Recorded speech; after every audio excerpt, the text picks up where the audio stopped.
Everyone, let's begin the session. I am Sakshi, your host for the night. I'm from the validation team at Extracurricular, and with me we have these two experts, MBA admissions consultant, Eric and Lauren. So, Eric, if you can just introduce yourself, and then Lauren, you can take over.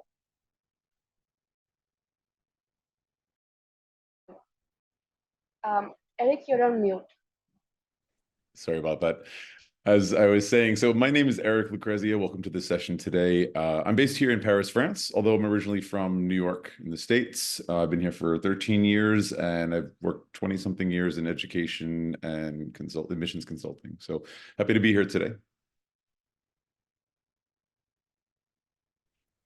Hi, everyone. I'm Lauren, Coach Lauren. Sometimes people call me that. So I'm also from the States originally, from actually the other side of the country, from West Coast, California. But I've been digital nomading for about a year and a half.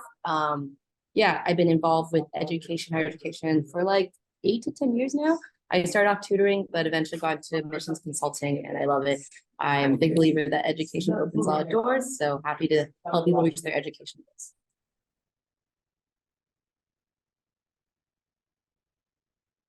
Great. Good to know. Yeah. Okay. So just before we begin with the session, so guys, if you're someone who's targeting INSEAD Jan 25 intake and the other European schools, right now is the time for you to start with the essays and your applications. INSEAD and other European schools take time to build the essays and the entire application. So I would really encourage everyone to start early as soon as possible. It's just few days left. So yeah, all the best to everyone applying. And now we can begin with the session. We have the first question with us, which is, what are the different forms of international exposure and how do they contribute to an applicant's profile for INSEAD? So maybe if Lauren want to go ahead and then Eric can continue. Right. So yeah, so I think there's different forms, definitely different forms of international exposure, right? Optimally, it's something in this case for INSEAD is if you have worked or been educated in like an international setting. Okay. Obviously, in those contexts, you're going to have direct interactions with locals typically. I think one of my clients, she had written like she went and studied abroad in the States, right? And one of the key stories I wrote about was when she realized the difference of communication in the Western culture versus Eastern culture. She's from Asia, so and she talked about that extensively. So I think those are always best when you have like these direct moments, like real life moments that you can talk about. And again, those will just come out more during work and during school.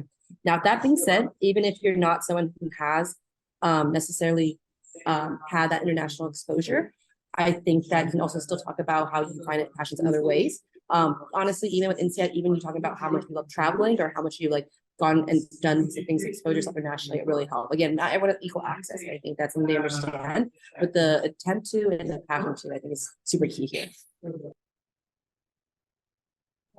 Eric. Yeah, so jumping off of that, you probably know INSEAD really prides itself in its very global culture and reputation. Their campuses starting in France, so not so far from Paris, and then secondly in Singapore, and then the campus in the Middle East. And so having a multinational profile is really interesting to them. As Lauren said, like two of the best ways is either like lived, worked, or studied abroad. But she also said not everyone has had access to that. So what's the second best thing? Well, perhaps you work for a multinational company in your home country. Working for a foreign company, but not actually having gone abroad is something. You're learning that work culture, that office culture that is brought over from that other country. Or perhaps you have clients or suppliers, buyers, whatever it may be, that you have regular interaction with. That's something you want to leverage as well. Again, these are not like the ideal. The ideal is like, I studied for 4 years at Berkeley, for example, or I worked in a foreign country. But if you don't have that, you have to think of creative ways to meet that gap. So working for a multinational, having clients abroad, perhaps you have offices in other countries. So it's not about your clients, but like you interact regularly. Maybe you speak multiple languages. Maybe you come from a mixed family, like you have parents from different countries. That's something you can kind of leverage. If you speak multiple languages, it's great, especially if they're languages from different parts of the world. I know, for example, in India, where I know a lot of people speak multiple languages, that's fantastic. And it's very impressive, by the way. I know how different these languages are from one another. But if you speak a European language or something from somewhere else, that's also an added added value to your profile. I think what is a red flag is for somebody who's never been abroad at all and has just like nothing. So if you're thinking of applying to a school like INSEAD or honestly any MBA program abroad, I think it's in your interest to at least take a trip somewhere. And don't just go to like, you know, Bali to party, but like try to do a trip where maybe you're going to visit some companies or something a little bit more serious and spend as much time as you can, even if it's just a week or two. But, you know, everyone has limited budget and availability and time, but like do what you can to spend some time. I think the reason this is so important to them, I think it shows a level of intercultural empathy, like you've been with other cultures and you can sort of get along with other people. And so that's how that translates to being somebody who would be a good fit for their community. Um, so we have this follow-up question pretty much on the same lines, which is how can applicants show their adaptability to different cultures? Eric, if you want to go ahead. Sure. So it's kind of what I was saying just a moment ago, adaptability to different cultures. It's like demonstrating past interactions you've had in like mixed cultures or you being in a foreign culture, you know, it's not just speaking the language, but spending significant time with, or maybe you've read a lot of literature from another culture, right? And so you can sort of have an appreciation for that. You know, in an MBA classroom, especially at INSEAD, but really any school, there's people from all over the world. And you're in these like high pressure situations. Like tomorrow you have to deliver, there's a presentation, there's 8 in your group, you all come from different countries, you all come from various industries as well. So what's, you know, white to you is black to that person. You know, it's like, it just seems obvious and yet it's not. So demonstrating that you have that mental agility, I would say patience, empathy, all of those soft skills that are really important to deliver at the end of the day when you have to understand each other and you don't come from the same base. Yeah, I think Eric covered it pretty well, to us, but I just to further a little bit, right? I agree kind of what you're saying, especially with the work setting, and as you don't have access to necessarily go abroad, is to go abroad to work or travel or to work or study, is think about how you'd adapt to people you talk to that are different cultures, right? I think something that like one of my clients I'm right now working with, she's based in India, but she works in an American company and she doesn't work with American clients. And similarly, she just definitely talks about how she's adapt her communication and to adapt how she like how she interacts with them so that she can make sure that they're satisfied clients. And on top of that, I do agree with Eric, like travel, like honestly, like I've been digital nomading for a year and a half, and I would say that my adaptability at this point in my life is very strong. And that's because when you put in different situations, right, things that are outside your comfort zone, things that, as Eric's saying, white to you but black to another, right? You learn to develop that way. Like I like literally, I'm currently in Brazil, learning the way of life, learning, oh, things run late all the time. I had to adapt to that and kind of figure out how do I still get my stuff done? How do I still follow my schedule? But work with the fact that my friends here do not have a schedule. So definitely the more travel you do, the more exposure you have to different people, especially with people who are so different from you. It's a great way to learn more adaptability. Got I it. think to add a little bit more, what's also interesting about the MBA student, right? You're talking about the average age of like, if well, 28 in the US, in Europe, maybe 29, 30, a little bit older. Since we're talking about INSEAD, let's go with that. Around that age, you start to kind of solidify in a way your ideas about things, you know. You've been through your 20s, you've learned a lot, you've kind of figured out a lot of stuff, and adults tend to 30 plus really kind of get fixed sometimes. So the MBA can be a real like wake up call, like, oh, I still have more to learn. And so to know that for the admissions committee to understand that you have that capacity, that dexterity, that agility, that flexibility and openness, right? That is going to create like a nurturing environment for everyone to learn, that you can share, but you don't dominate the conversation, that you can listen, but you also have things to say. And there's a little piece we didn't mention like, about their language requirement. INSEAD famously has that requirement that you speak at least 2 languages. So that's important to know. And if you're looking down the road, I mean, learning a language skill is something that usually takes at least 2 years. It depends on the person. Some people are really quick and some people takes years. I've heard a lot of people say when I was recruiting, I used to work at a French business school, not INSEAD, another one. I'd meet people from all over the world, like, oh yeah, you know, I speak a little bit, un petit peu français. And they think like, oh, I'm going to show up at INSEAD and like pick up French. I was like, let me just tell you something. This is a 10-month program. You're not going to learn any language in 10 months. Second of all, you're busy doing your MBA. You don't have any time. Like you can take language classes on the side, but let me tell you, in my experience, 80% of the people drop out like halfway because it's just they don't have the bandwidth to learn a language and do all that you need to do for the MBA. And by the way, find a job, which starts at the beginning of the program, not at the end. Yeah, but to be fair, French is a notoriously hard language to learn. So that's another reason I would say it's probably even more difficult. And Totally. French people are not as nice about helping with the language. But anyways, I digress. Yeah, no, you're right. It is particularly difficult, even though so much of English is based on French, but it's just so, it's evolved so differently. And I would say if you have the time, like take it now. Like there's things you can do to narrow that gap, not only for your admissibility to the school, but also for being successful afterwards. So like really investing time in learning a foreign language like French or Spanish are probably the two most useful in terms of MBAs outside of English. At least these days, if you look at the ranked schools. And obviously preparing for the GMAT. So it's never too soon to start.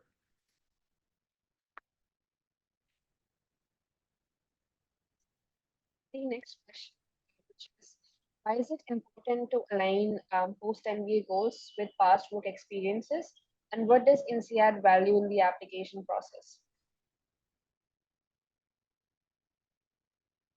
I'll take this question first. So I think like what your work experience and your goals, to be honest, I think this is a no-brainer. They should align, right? Like I always tell my clients that when you're talking, like when the interview question and walking through your resume, right?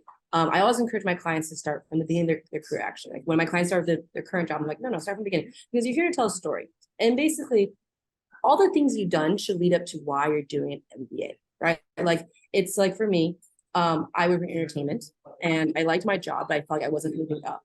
I was in my job, in my work experience, I noticed that I missed this quality or this thing that I didn't have.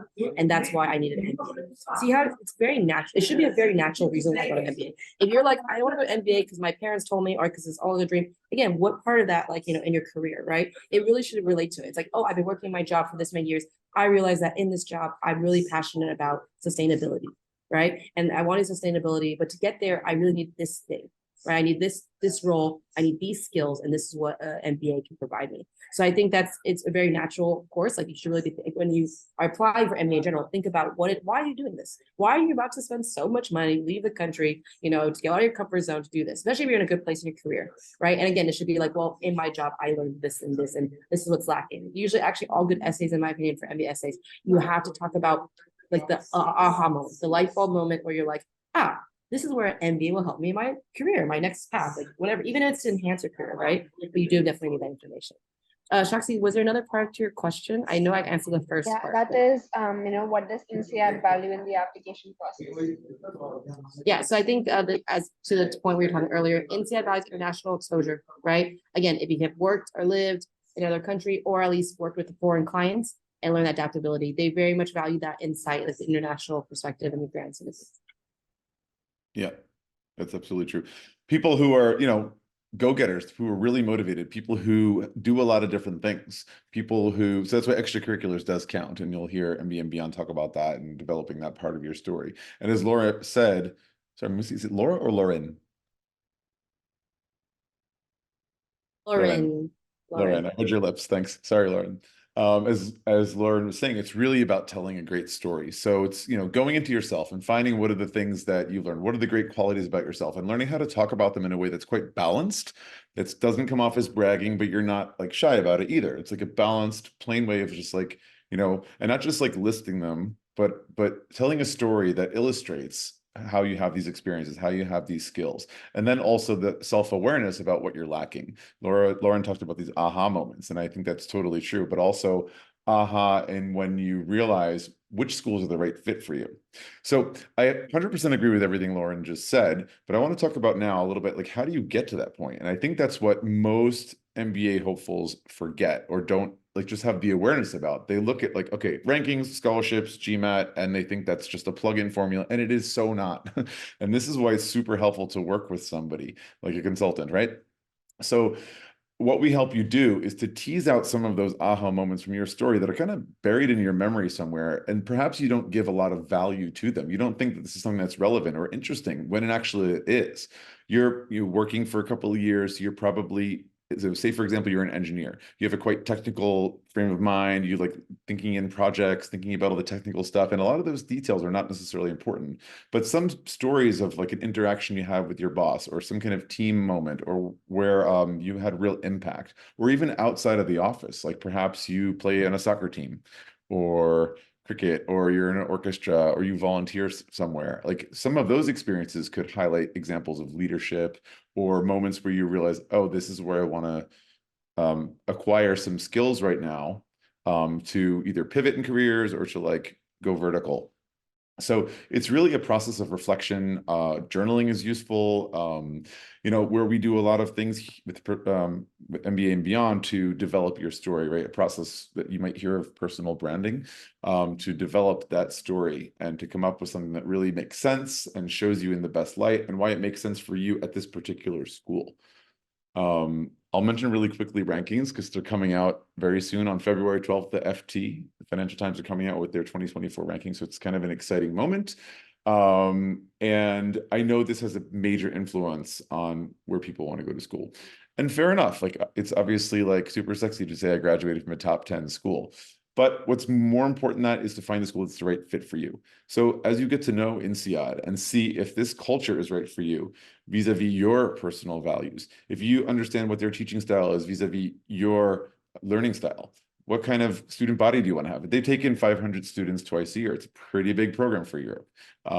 It's 10 months long. It's one of the shortest in the world.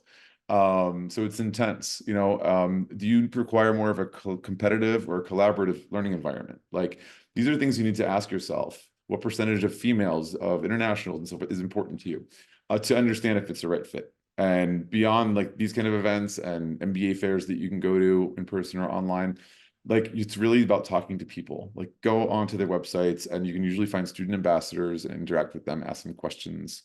Never about your eligibility, that's not appropriate, but you can ask about what their experience was, why they chose INSEAD, what their admissions process was like, and use LinkedIn. It's going to be your best friend from like now until you retire. Like you can find current students and alumni and ask them questions and get to know them, which is kind of like required homework as an applicant. Like they very likely will ask you who you've spoken to as part of your interview or some part of the admissions process to make sure that you've done your homework properly. And if you've not, that's kind of a red flag. It's like, why are you just applying without actually getting to know people? Personally, with my clients, I kind of require them to speak to at least 3 current students and at least 3 alumni. Why? They're 2 different populations. The current students are the only people in the world that know the program in its current format.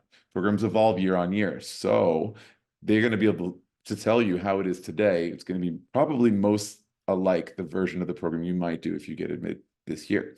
Alumni are the only people in the world who can tell you about the full experience of the program from beginning to end and how the Alumni Association works for them in terms of like how the INSEAD brand has helped them get employment or raises or promotions and so forth, what kind of services are available to alumni. So really important to talk to both populations. And why at least 3? You don't want one person to shape your impression of an entire school, right? Like that would be foolish to just allow one person to give you their impression. So all of that. Right, Eric, thank you so much for that elaborative answer. We have one last question from the previous 6 questions. Guys, you can just start dropping in your questions in the chat box. The last question is, what counts as good extracurriculars and why do they matter for your application? Lauren, Eric, whoever wants to go ahead.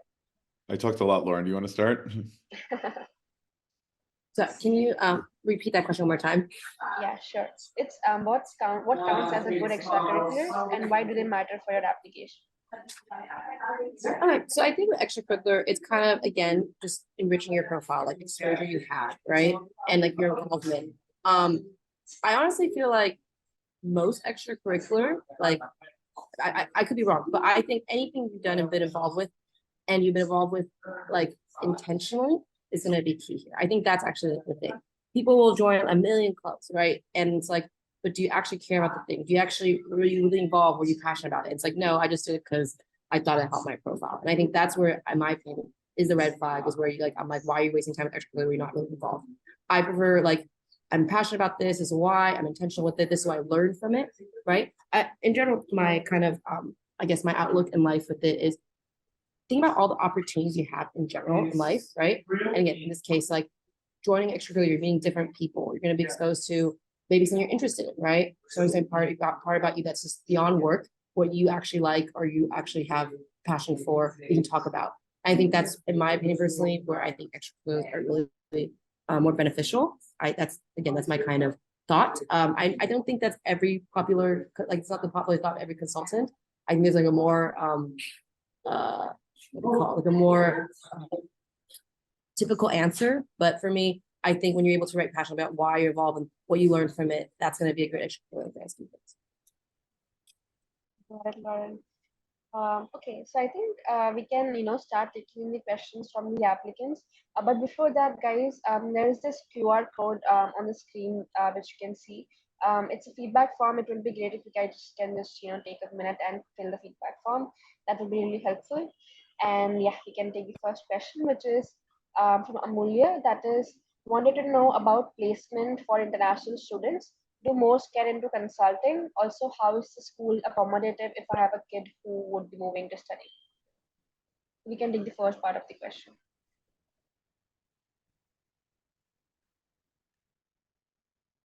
I'm trying to find it because it was a little bit hard to understand. It's on Is it the the top. first one? It's from Amulya. Wanted to know about placements for international students. Okay. May I start off? Yeah. So I want to plant a seed. If you're talking about schools in Europe in particular, placement is a dirty word. So from today, you're not allowed to say placement anymore. The way the job thing works post-MBA, even in North America, but particularly Europe, there's no such thing as placement.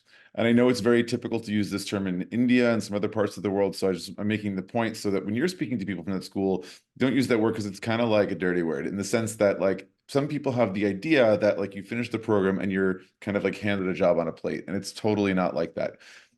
In Europe, for sure, INSEAD, there is a career services department that is very skilled and going to give you many workshops and opportunities for improving your CV, your LinkedIn profile, how to network better, particularly in Europe. Like the way they do things here is a little bit different than in India, than in the States, than in South America, and so forth. Especially if you're thinking about, staying in France or in Europe to work post-MBA. There will be many opportunities to connect you with people like on campus, like job fairs, where you can meet with some hiring managers or online things or visiting companies on site, that kind of stuff. But it is always up to the student or the future graduate to be very active in getting their own job. They'll connect you to opportunities, but it's you who gets it. So that's just, I wanted to like set that kind of ground rules there just to help you out with that in terms of communication. Do most get in consulting? Well, INSEAD is kind of known for that. INSEAD has kind of a reputation of not only attracting consultants or people, but also people going to consulting. So yeah, that's definitely a popular field. I highly recommend you go to the career services page of their website. You download the careers report. That's also part of your required homework to understand that from each school you're considering. That will give you an idea how strong was this school at that particular field. Obviously consulting, private equity, tech, these are some of the biggest ones wherever you go, but some are more niche. Like just to compare some schools that are all in the Paris area where I am, you have, HEC, ESSEC, ESCP, EM Lyon has a campus here, and of course INSEAD, and each of them has a different culture, a different kind of expertise. So if you're looking for a specific career field, it's really useful for you to look at that careers report and see, oh, like a huge percentage of their graduates go into that industry. That's probably a good place for you to be then. However, if it's not the case, if very few go, that could suggest that they don't have the highest expertise in that particular industry. So that should be very important to you in choosing the school and what plays into a school being the right fit or not. And I'm trying to read what this is. How does the school accommodate if I have a kid who would be moving to study? So this is really important to look at. And the visa questions for partners, spouses, and other family members will change from year after year. In the UK, they just had a change like a couple months ago that spouses are no longer granted visas. So if you're coming to do your MBA at LBS or Oxford or Cambridge or one of those schools, like you cannot bring your partner. As far as a kid, I'm not 100% sure, but I'm never going to give visa advice because it changes frequently and I don't want to be, the school usually will have on their website a page that answers questions for visas and will often redirect you to your embassy to get the most up-to-date information. So as far as INSEAD right now, I'm not sure what their policy is. I know they have residences on campus. I'm not sure if kids are allowed to be there right now. If not, there are, rentals in the neighborhood, and I'll stop there. Yeah. Thanks, Eric. We can take the next question, which is from an applicant, which is, would it be a disadvantage to take GRE over GMAT for INSEAD? Please also share financing options for international students. Okay, So I guess I'll take this one. Oh no, Eric, you go ahead take it. I was like, I don't like this question much. Eric, go ahead, take it. Perfect. Okay. So in short, no. I think pretty much all schools are pretty ambivalent about the two. They keep saying it, and yet at the end of the day, 90-something% of people go for the GMAT. Now, a little backdoor trick, if you're not super strong on standardized tests, schools do reporting, like GMAT reporting for like rankings, things like the Financial Times you just spoke about. They don't report on the students that submit GREs. So if they want to be sure that their GMAT average of a school remains high to look good for rankings, they can exclude GRE scores and not convert them into GMAT scores. So all that just to say is sometimes they're more lenient with the GRE score. I've also heard some people telling me it's easier. Now, both tests have changed, and I think we need to wait a while before we really know the impact of that. The GRE changed in late September last year. From one day to the next, there's no transition period. So it's just the new GRE, which is shorter. It's like 2.5 hours like the GMAT is. And the GMAT Focus Edition was phased in between, I don't know, October, November, and it's phased out like now. So tough to say. In any case, just know that your scores are valid for 5 years, whether it's the old or the new one. So if you've taken the old one, it's fine. And if you've taken the new one, in any case, they're looking at percentiles of the GMAT score. But coming back to the original question, it shouldn't be an issue at all. Like, I saw their question further down. I'm just going to pair these two up. Someone asked about taking the TOEFL. Is that like good enough instead of the GMAT? And no. Like TOEFL and IELTS are both language proficiency exams. They have nothing to do with the GMAT or the GRE, which are meant to be business skill or competency exams. They're both required unless English is your native language or you've done a 4-year degree somewhere in English, then you can be exempt. But yeah, they're both required otherwise. Anything to add, Lauren? Nope, I think I actually was gonna say for the GRE-GMAT question, yeah, you should do the one you feel most comfortable with in the grand scheme of things. And yes, they're typically a little bit more lenient with GRE. And just in general, I've noticed, at least with I have some clients in Taiwan, GRE tends to be a little bit easier for international students. I wouldn't say it's for everyone, but just keep that in mind. It could be easier for you. I say go with the one that's best for you. In the end day, yes, it's been known that the GREs, they take the slightly lower scores, if that makes sense. So yeah, that's I think the financing question, they do provide scholarships, right? But at the same time, if they don't cover all of it, loans are an option, which unfortunately, I'm American, so I'm like, that's normal. But I know it's a little bit of a much more different topic, especially with European student loans. But yeah. And on that note, I can answer the next question, the reduction chances of admissions and scholarship. So I do think that in general, they give out more scholarships in round one, typically. So I usually encourage my clients to always apply earlier if they can. In terms of chances of admissions, yes and no. The thing is, if you do it earlier, in my opinion, you're showing that you're enthusiastic about the school. They do, especially with INSEAD, if I remember correctly, they do have a certain limit each, they have a limit before they run out of spaces, right? And as I'm sure you all know, India tends to be a very popular country in terms of people wanting to go to INSEAD, so it is more beneficial to do earlier. With that being said, sometimes they save a little bit spots for round two because they want to keep that open. So I always say, in the end of the day, try your best to do round one, but submit an application when you're generally ready.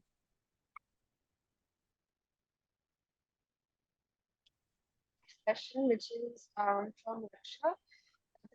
Apart from consulting, does INSEAD assist with tech recruitment? And is tech recruitment better in France or Singapore?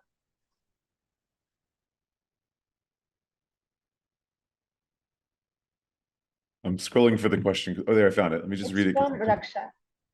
Yeah, got it. I'm just reading it.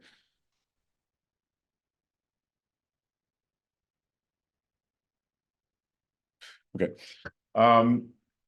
First, a short answer, yes, absolutely. Tech has been growing for decades now, but like COVID was obviously like a vector that really amped it up in, every industry. I mean, tech is just everywhere, whether you're talking about like making computers or gaming or industries like healthcare, for example, or legal, or just marketing for any industry is all tech-based. So yeah, I mean, the need is there. I mean, going for a degree or with an MBA with some kind of concentration or focusing on tech is only going to help you. One of the challenges though, because like anything related to AI or machine learning, I mean, it's such a rapidly evolving field and it's so new that from one semester to the next, it like outdates the curriculum and professors are struggling to keep up, to be in the know. Their schools are struggling to find professors who can teach this. So it's really tough. I've seen some schools that like brought in like PhD students to teach because they're like at the cutting edge of it, just because this very particular topic of tech. In terms of employment opportunities in Singapore and France, I mean, it's tough to compare, but I would say both, yes, there's loads. Singapore is famously very forward thinking, very tech friendly, a lot of opportunities, full of multinationals, great salaries and so forth.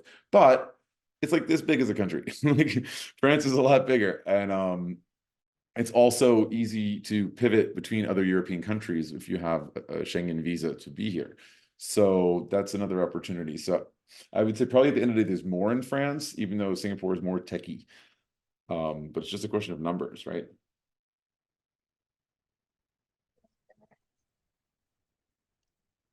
Question. You're on mute. We Lauren want to answer it.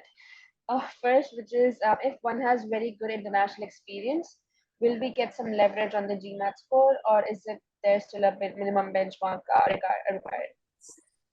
Yeah, so I think definitely, again, internet, like I would say this way, having a great GMAT score won't necessarily help you as much as having international experience.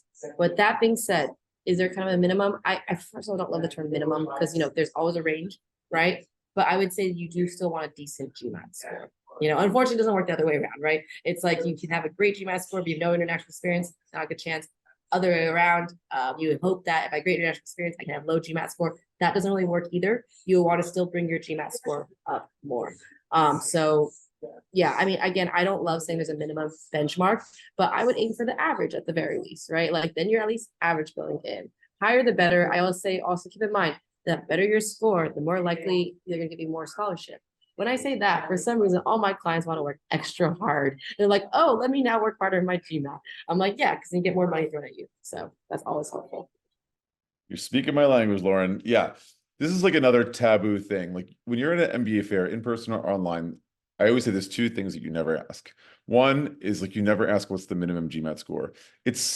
First of all, it shows that you're the kind of person that wants to just get away with scraping by with the bare minimum of effort. Bad message you want to submit about yourself or send about yourself. Second of all, it also shows that you don't understand how things work. Schools don't have minimum GMAT scores, period. None of them, all right? They have averages and they can communicate average score of the class each year. It will fluctuate from year to year, but there is no such thing as a minimum GMAT score because they are looking at your application in its entirety. They're looking at the essays, the CV, your experiences, the references, of course, your interview, which is probably the most important piece. They wouldn't be asking for these things otherwise. So there is no minimum score. It is relative to everything else. So to your question, yes, having some great experiences can compensate for a lower GMAT score. That is true. I also want to make the point about like admissibility and selection, right? And when you submit your application with all those components before you get shortlisted for the interview, they are determining if you are admissible. They want to understand, like, do you have what it takes to handle some of these tough academics that we offer, like finance and macroeconomics and so forth? The GMAT is largely used to determine that piece. Do you seem to fit into the community?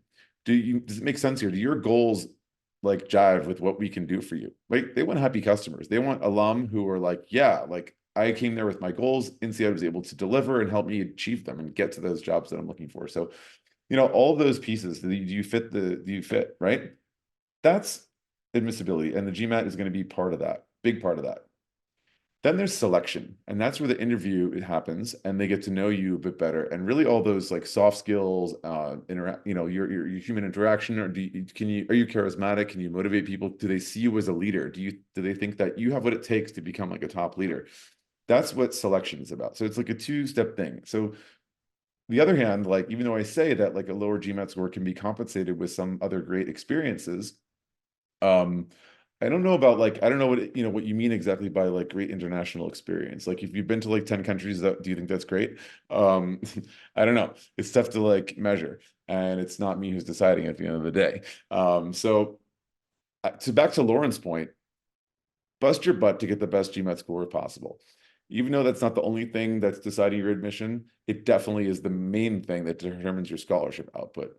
If you want that money, you got to get those grades. Yeah.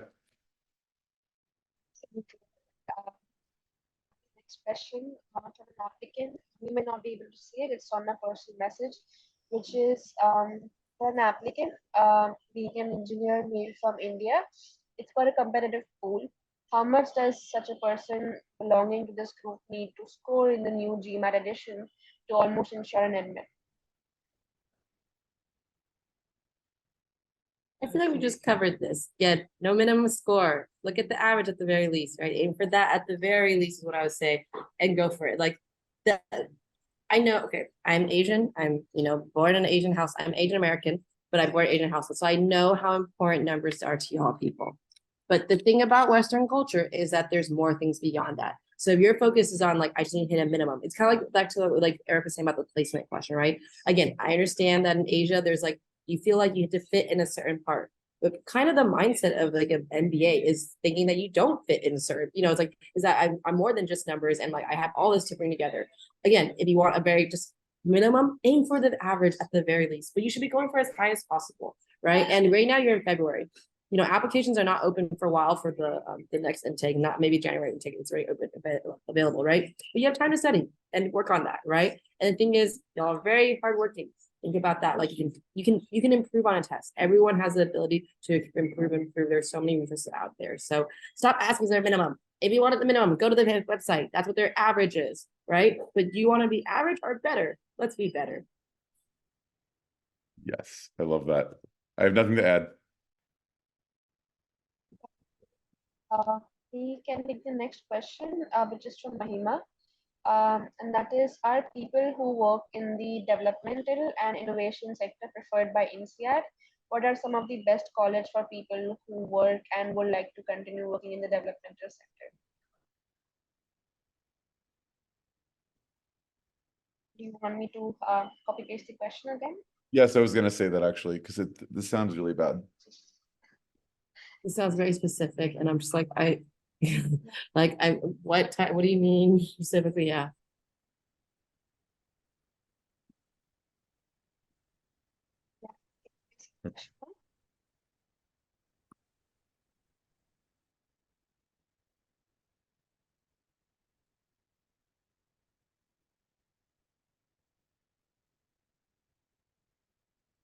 I wouldn't say they're preferred. So people working in development,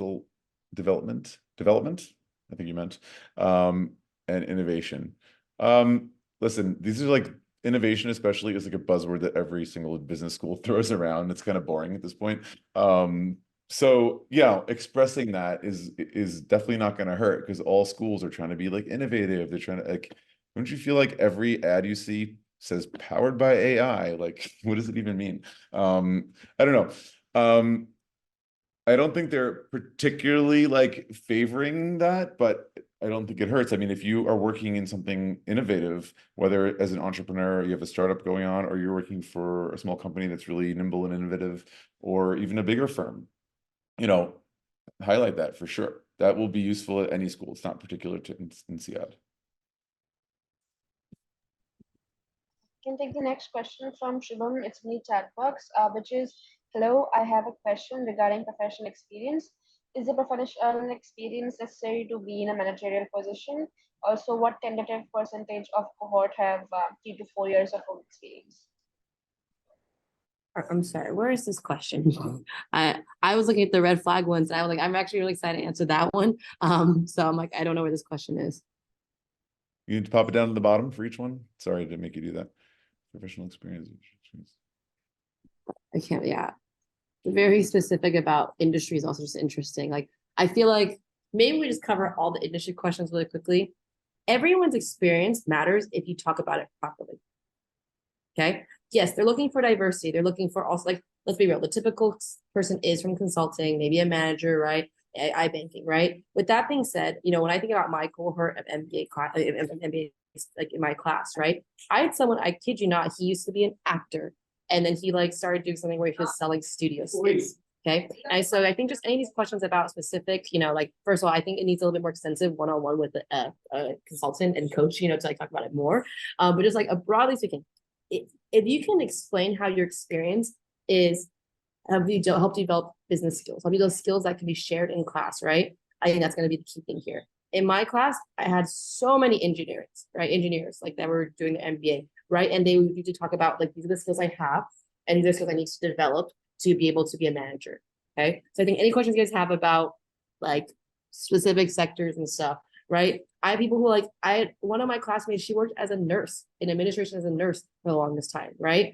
Another one who used to be a PT, like a physical therapist. There's going to be a range of people who are applying for MBA. And in the end day, it's like your story about like why, what brought you here, right? What skills have you developed that are still business leadership skills? Again, no matter what role you take, even like a freaking firefighter, right? What leadership skills did you learn? What can you apply? Actually, I think maybe the US more, but I almost feel like as a firefighter, you actually have an advantage. It's like, it's such a different profile. What's key here is how you talk about what you did, right? Like as a firefighter, I had to lead blah, blah, and like what I did that like really developed those skills. And to be honest, now that I'm a firefighter, what I want to do is administration and firefighting. I want to run the firefighting departments, across America, right? Then you talk about, these are the skills I need. This is why I need an MBA. Those, in my opinion, are more important questions to ask, right? Like, how do I fit it into what they're what I want to do, and that story, like how MBA will fit. I think it's, for me personally, much more important. I luckily have had clients with different types of backgrounds, and any of them can work if you just really show it as a grand scheme thing. Yeah. So I agree, absolutely. And just to add on to that a little bit, study after study has shown that diversity is great for companies, for their success, for increasing, profits, for mitigating loss, because you have just different perspectives and you have just better ways of solving problems. And this is how it works. So diversity is really important. And so following suit, schools understand that. Schools want to deliver to the companies that they're like kind of feeding, right? Because they have those relationships. That's super important to the schools, but they also want to have that diversity in their classroom to facilitate learning and to the incredible exponential rate of growth and development that each student experiences thanks to their fellow classmates. It's not so much about the teachers.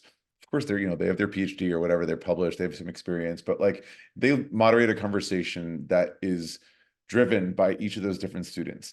And so while I know Indians are, first of all, probably a lot in this call right now, but secondly, famously the most overrepresented population in the MBA world, right? Like the Indian male software engineer, right? It's like, sorry, it's like the kiss of death. But it's not true, because what I'm going to tell you is the good news is diversity is not just about where you're from, it's about what you do. So, as Lauren said, like any experience is great or relevant depending on how you speak about it. And that's true. So you got to find the diversity in you. And that's what takes a lot of that introspection, reflection, speaking with somebody, journaling, working with a consultant, right? This is what we do to find the unique, facets of you that are going to make you stand out. So yeah, diversity by sector is interesting, as well as goals, right? The INSEAD and all the other business schools, they're taking care to have people that come from a variety of not just countries, but also professional backgrounds. And they absolutely do want those really unique fields. A lot of people, I don't know where you guys are all at with this thought process, but a lot of people just assume that most people doing an MBA are coming from finance, marketing, consulting, or accounting. And that's not true. Like the vast majority are from a variety of technical fields. Obviously, engineers are big. So like software and like mechanical and electrical and oil and gas and automotive and all that kind of stuff. But you also get a lot of like lawyers and doctors, military, all different stuff I've seen. And Lauren spoke about dancers, or sorry, I forget what you said, but I've met teachers, dancers, like all different stuff, and astronaut, I think you said, right? It's Actually, yeah. It's one of my classes was actually a dancer, so actor was the friend I had. Actor, right? C-list actor, but still an actor. Nice. Yeah, I mean, And like, so think about it, a dancer, right? You're a ballet dancer. Like you can only do pirouettes for so many years, right? So at some point your feet are going to give out, and the smart one's got an exit strategy, right? And that could be an MBA. And like maybe they'll take those experience working in the arts and performing. Performing could translate to public speaking or, you know, motivating a team. The discipline that it takes to learn the skill of being a ballet dancer is intense. And like that kind of like, you know, strong mindset could be really helpful. If you're in a theater company or a ballet company, it's about teamwork and leadership. All of these skills are very transferable. Dipping back a second to extracurriculars, like if you're playing on a soccer team or in an orchestra or whatever, that's teamwork. That's like, picture how, you know, whether the sport, you know, cricket or hockey or basketball, those players are moving around, somehow communicating with each other and making it all happen. It's like magic. And those skills are transferable as well. So yeah, the very specific industry questions you might have, like, oh, do a lot of people work in this or that? Like, you just go to the school's website and it's your job to download the careers report. Like, we don't have that off the top of our heads, but and it's going to change from year to year anyway. So yeah, find your diversity. We have the question from Nav, which is, what is the interview like? And how to prepare for it. It's a different part, but if you can just do a brief on how the interview is like. Yeah, so straight off the bat, INSEAD is famous for using alumni for the interview process, but here's what's cool. They usually use two. So you can have two different people. It's not just one person whose opinion is going to influence your results for admission. So that's pretty cool. You'll have two different alumni, and then later on, you'll interview with the professional staff person. And basically those interviewers, I mean, look, they coach them on how to be interviewing. There's certain things they should be doing or questions they should be asking, but everyone's a little bit different and they're not professional interviewers. And at the end of the day, there's going to be some kind of rubric or a mark sheet where they've like noted what their impressions are of you, and they're just going to send it to admissions, and that becomes part of your file. And then decision is based on that. So that's kind of tough. Some alumni are like super enthusiastic and they're just naturally good interviewers. They're friendly, they ask good questions, they're not intimidating. And some are just not really natural at this. And you might have occasionally someone who's a jerk. You have to deal with that. So, you know, but I think it's super important when you're interviewing to think about who is the person you're with. Is it a current student? Is it an alum? Is it a professional staff person? The questions that you ask are going to look a bit different depending on the person. Like, know your audience. So that's kind of my best advice, is keep that in mind, whatever they throw at you. And the other thing I'll say about interviewing is, like, at the end of the day, you already know the answer. This is all about you. So you want to think about, what does the school want to know about? Okay, obviously we know INSEAD loves diversity and global da da da. Okay, cool. We know that they get a lot of consultants, but there's also people in tech and private equity and finance and all that kind of stuff too. So, okay, it's like industry questions. You want to prepare like a handful of maybe like 4 or 5 points that you could say about yourself that fall into various categories, like leadership, like skill sets, like impact that you've had, and even like soft skills, like empathy, humility, growth, vision, goals. Like, have a few stock answers in your toolbox that you can say. So whatever they throw at you, could be a direct question like, oh, what are your top 3 strengths or weaknesses?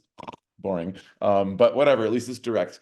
Versus if a bit more of a kind of curvy question, or like a little bit unclear, but you have to try to think about, okay, what are they trying to get at here? And you got to be quick on your feet and go back to your toolbox of things that you know you can talk about yourself, and you can respond. I'll stop there. You're on mute. Max. So Ankit, you have this question. Ankit, can you just unmute your mic and ask the question? All right, Shakti, we didn't hear half of what you said. I think you're on mute or something. Yeah, Can you hear me? yeah, just if you can just pop the questions into the chat, then we can see it again. Yeah, let me just. Then you can just stay on mute. Just kidding. Can you guys hear me now? Yeah. Yes. Yeah. So Ankit, the next question is from Ankit. So if you can just unmute your mic and ask the question. Which question? Yeah, let me just take it up.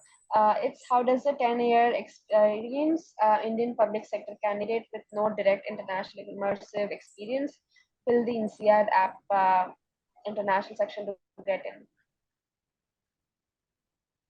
I do think that one's actually kind of probably tougher, like years experience and none of that international. I think for INSEAD would be a little bit of a red flag, to be honest.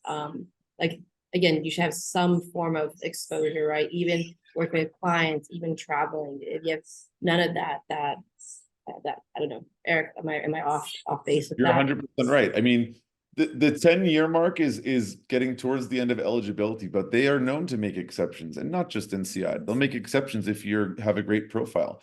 So first of all, I hope you've got a great GMAT score to compensate for being on like the limit. You're sort of at the edge of eligibility for a full-time MBA program.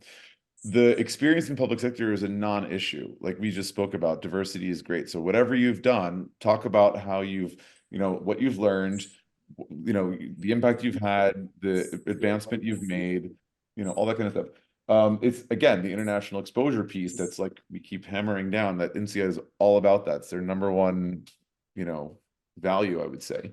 And so if you don't have that, it might not be the place for you. The other thing I would say is like, as you start to age out of like kind of this sweet spot of eligibility for a full-time MBA program, the good news is there are executive MBAs, and INSEAD has a great one too. So there, and not just INSEAD, there's like other, if you really want Paris, I mean, ESCP, ESSEC, they also have top-ranked, HEC, top-ranked executive MBA programs. So there are options, but these are done usually part-time. The idea for executive is that you're working full-time and you do this part-time. It's spread over 18 months. There's usually either the weekend format, it's like 2 weekends a week, or like the modular, which is like a week every 5 or 6 weeks.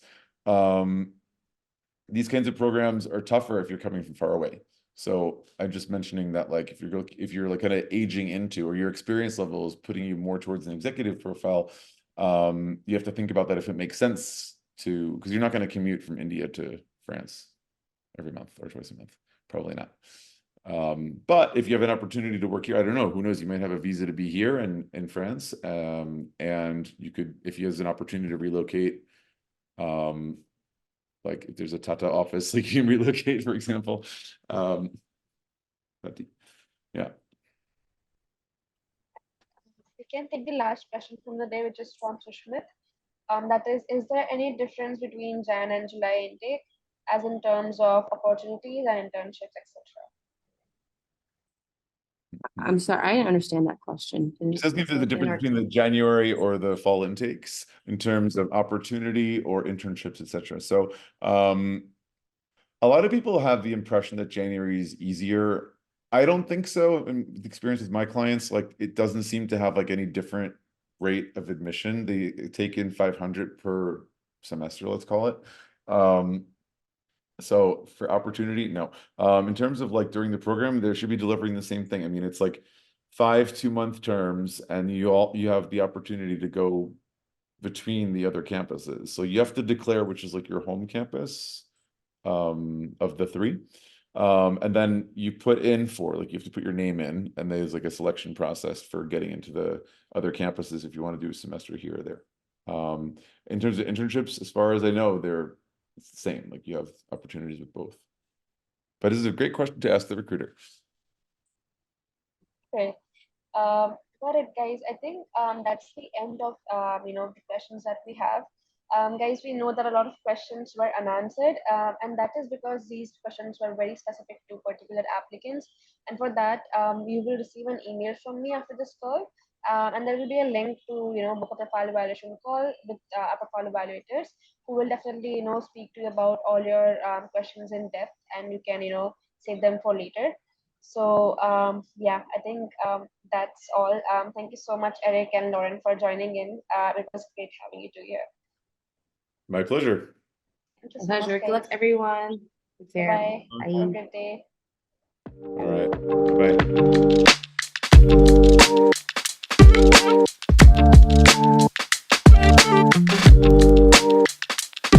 Bye.